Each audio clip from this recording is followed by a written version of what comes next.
Hello दोस्तों, study with Salim में आपका स्वागत है। आज हम फिर सीखेंगे एक नया कैलकुलेशन, लेकिन आप सभी से यह विनती है कि आप सभी इस पूरे वीडियो में बने रहें, तभी आपको यह कैलकुलेशन सही तरीके से समझ आएगा। अगर आप बीच में स्किप कर देते हैं तो यह कैलकुलेशन समझ में नहीं आ पाएगा, इसलिए आप सभी पूरे वीडियो में बने रहें। और साथ साथ में आपको कुछ संख्याओं का प्रैक्टिस भी करना पड़ेगा, तभी यह आपके लिए ज़्यादा लाभदायक होगा। आज हम सीखेंगे कैसे 3 अंकों वाली किसी भी संख्या का गुणनफल एक ही लाइन में किया जा सकता है। देखिए, इसके लिए सबसे पहले हम क्या करते हैं, एक एरो स्ट्रेटजी है, उसे समझना पड़ेगा। सबसे पहले इसमें हम एक एरो इस प्रकार से, इस एरो का मीनिंग है कि हम इकाई अंक वाले संख्याओं का गुणनफल करेंगे। फिर सेकेंड स्टेप में 2 एरो है, दैट मीन्स हम इकाई और दहाई वाले संख्याओं का क्रॉस मल्टीप्लिकेशन करेंगे। फिर तीसरा स्टेप है 3 एरो का। 3 एरो का मीनिंग है कि हम इकाई और सैकड़ा स्थान वाले संख्याओं का गुणनफल करेंगे एवं मध्य वाले अंक का भी गुणनफल करेंगे और उन्हें सब एक साथ जोड़ेंगे।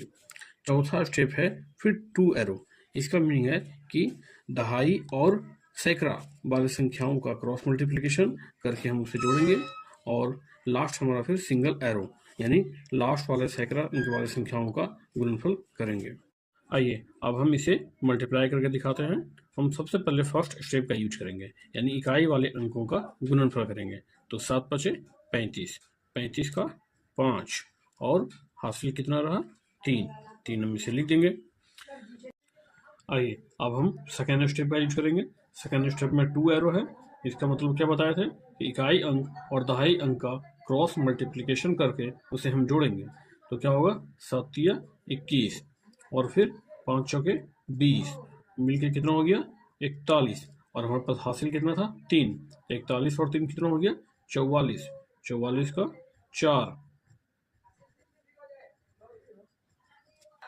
हमारे पास आ गया 44 का 4 और हासिल रहा 4। अब हम थर्ड स्टेप पर आएंगे। थर्ड स्टेप में क्या है, 3 एरो है। ठीक है, इसका मतलब क्या बताए थे हम कि इकाई अंक और सैकड़ा अंक का क्रॉस मल्टीप्लिकेशन करके जोड़ेंगे और जो हमारा दहाई अंक है उसे भी मल्टीप्लाई करके जोड़ेंगे। तो आइए हम देखते हैं।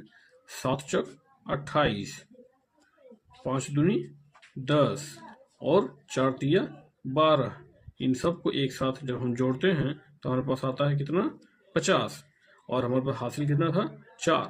तो 50 और 4 कितना हो गया 54, 54 का 4, बाकी रहा कितना 5। देखिए अब हम चौथा स्टेप का प्रयोग करेंगे। चौथा स्टेप में क्या है, 2 एरो। इसका मतलब क्या बताए थे कि दहाई और सैकड़ा अंक का क्रॉस मल्टीप्लिकेशन करके उसे जोड़ेंगे। तो आइए हम जोड़ते हैं। 4 चौके 16, 16 और फिर हमारे पास क्या आएगा 3 दूनी 6, 16 6 कितना हो गया 22 और हासिल कितना था 5, 22 5 27, 27 का 7, 27 का 7 और हासिल हमारे पास कितना रहा 2। अब उसके बाद हम अंतिम स्टेप पे चलेंगे। अंतिम स्टेप हमारा क्या है, सिंगल एरो वाला, यानी जो लास्ट हमारा सैकड़ा अंक है उसे मल्टीप्लाई करेंगे और जो हासिल उसे जोड़ेंगे।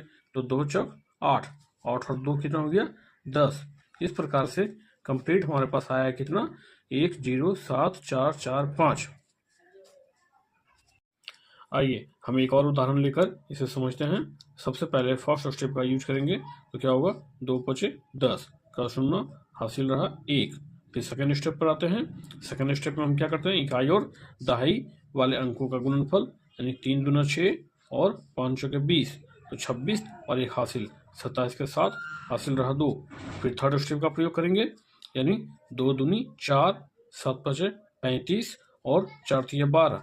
जब इनको जोड़ेंगे तो हमारे पास कितना आएगा 51, 51 और 2 हासिल था तो हो गया 53, 53 का 3, हासिल रहा 5। फिर हम चौथे स्टेप का प्रयोग करेंगे।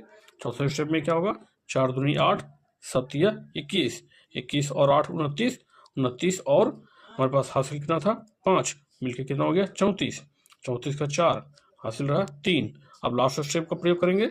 7 दूनी 14, 14 और 3 17। इस प्रकार से 742 और 235 का गुणनफल हमारे पास आया 1,74,370। इसी तरह के नए नए कॉन्सेप्ट्स के लिए आप हमारे साथ जुड़े रहें और कैलकुलेशन को आसान बनाएं।